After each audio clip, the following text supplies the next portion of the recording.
Hey, what's up, guys? Zach Calhoun here from CloudPano.com, the best 360 virtual tour software on the planet. I'm excited you're here today. I have a very important analogy. If you have any sales struggles, you're going to love this. But before we get started, check out virtualtourprofit.com. Watch the free webinar. We're teaching you how to start a virtual tour business from scratch, and also how to ascend a customer, how to increase your transaction value, how to charge subscriptions, all of this stuff and more at the free training webinar that is there. Also, check out CloudPano.com, the software. You can white label it to start a business, to share your company's really cool virtual tours and great little marketing pieces that share your brand everywhere instead of somebody else's. So today I want to talk about an important sales analogy, and it's straight up from the Bible. Okay, I love the Bible, read it all the time. I'm going to actually pluck out a parable, and we're going to assign it to sales, which is never a good thing to do in the world of biblical doctrine, but that's fine. We're going to just follow along and just follow this parable here. We talked about this earlier today in our BTPS weekly call, and it's important because it's been working for us as an enterprise, as an entity at CloudPano. That's going to work for you too as well. And especially when it comes to selling virtual tours as a service or as a product itself. Because 360, 3D virtual tours, VR, all this stuff's relatively new technology in the marketplaces. So here's the analogy, okay? When you look at your funnel, and your sales funnel and your process, the first call, when you first show someone a virtual tour, a 360 virtual tour, typically you're planting a seed. You're planting a seed. You're not going to sell someone the first call. It's just not common, okay? You want to show off, visually show, at that first call, show an example of a virtual tour. Show what it is. We have free demos for you to try out and clone to your account on CloudPano, the software. Our community has graciously donated them, so use those to go plant some seeds. Let that seed grow for a few days. Let your client think of creative ways to utilize the utility that is 360. Let them go to bed at night thinking about it. Let them wake up the next day thinking about it, and book a follow-up demo call or a sales call with all the decision makers.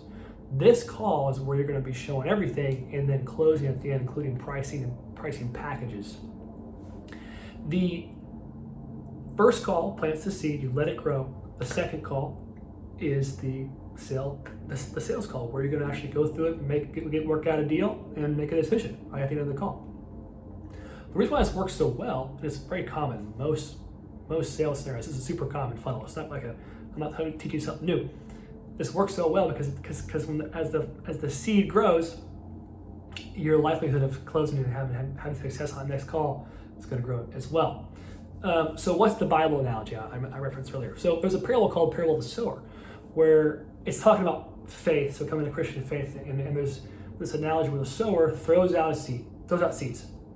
And there's 4 types of soil it can land on. It can land on the path, okay, which just gets run over and the seed doesn't grow at all. It can land on rocky soil, so kind of just, not very good soil. It's a bunch of rock, basically rocky soil, right?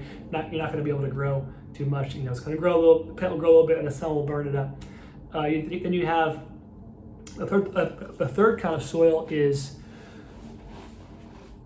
good soil, but it has weeds, so it gets distracted by the earth, choked up. And the fourth soil is the good soil that just grows and produces tons of fruit. Now, this is an analogy for faith, and for the seed is the seed of faith. But it's actually, if we're going to pluck this out and apply it to sales, it actually is true in a very real sense, because as you go about mining prospects and databases and getting your message out to a lot of places, 25% of your campaigns are going to land on good soil, probably less than 25% are land on good soil, and actually create conversations where you're going to go cultivate that soil and plant the seed and then close the sale, right? So you have 100 folks in so basically what I'm saying is this: you want to be set your message, you want to be planting seeds at scale to 1,000 prospects, and then book calls with 10, 15 of those prospects.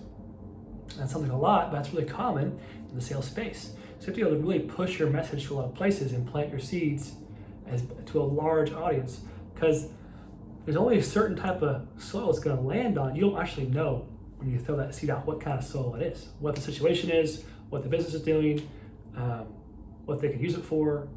Use the analogy of construction documentation. We don't really know that until the seed lands on the soil and they start telling you, oh, this is going to grow great this way. So you don't know that. So my point is this. You, as an entrepreneur, as a marketer, as a salesperson, should be planting seeds. It's the marketing type activities that plants the seeds at scale, okay? It's the sales activities that reaps the benefit of that seed planting. And it's the system's job to do all that automatically, okay? So if you can make transactions automatically, great. If you have a salesperson step in, do demo calls, and the seed's been planted, and they've been warmed up, and the content's been in place, then the sales calls go really easy, go well. Even a VA can run them sometimes. It's up to you as the marketer to set these things up, okay? To set up that experience that I described, that funnel I described. And to do this appropriately, there's pitfalls and things and mistakes you can make, but the concepts are there. I'm kind of describing them. And if you want to set up these types of funnels and environments and automatic warm up and scalable reaping and watering of the seeds, then check out BTPS. It's our program. All the time you bring value, and then you want to make a sale, you got to be able to have your seed land in good soil. It's got to grow. It takes time, right? Things take time. Trust takes time, right? So that's how you need to think about your sales process.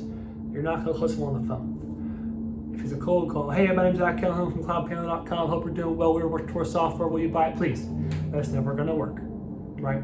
So when you have a call with someone, an intro call, discovery call, hey, my goal is just to plant a seed right now, just to see what you guys can use it for, and follow up with all your decision makers later and work out a deal. That's an easier transaction. You're just asking for the time at that point. So hope this is helpful. Hope the analogy, we're paralleling the analogy. It's not a perfect analogy. No analogy is perfect, but that is what you're doing in sales, right? And your marketing scales this. So if you think about your business as a system and not just you doing everything, you selling everything, you doing it, set yourself up for success, right? Okay, so let's go plant some seeds today. Let's go reap some seeds. Let's go close some sales. Let's be aggressive in follow-up. Let's make transactions take place. And I wish you the best of luck. If you get a chance, check out virtualprofit.com. Sign up for a webinar. Check it out. It's only going to help you. At the end of it, we'll talk about BTPS, our program. You'll get sent access to it because you watched the webinar and you're disciplined enough to sit down and go through it and learn something. So those are the type of folks we want in the community, folks that have discipline. If you don't, then it's not for you. All right, guys, have a great day. Check out cloudpano.com and go Pro Plus today. I'll see you there.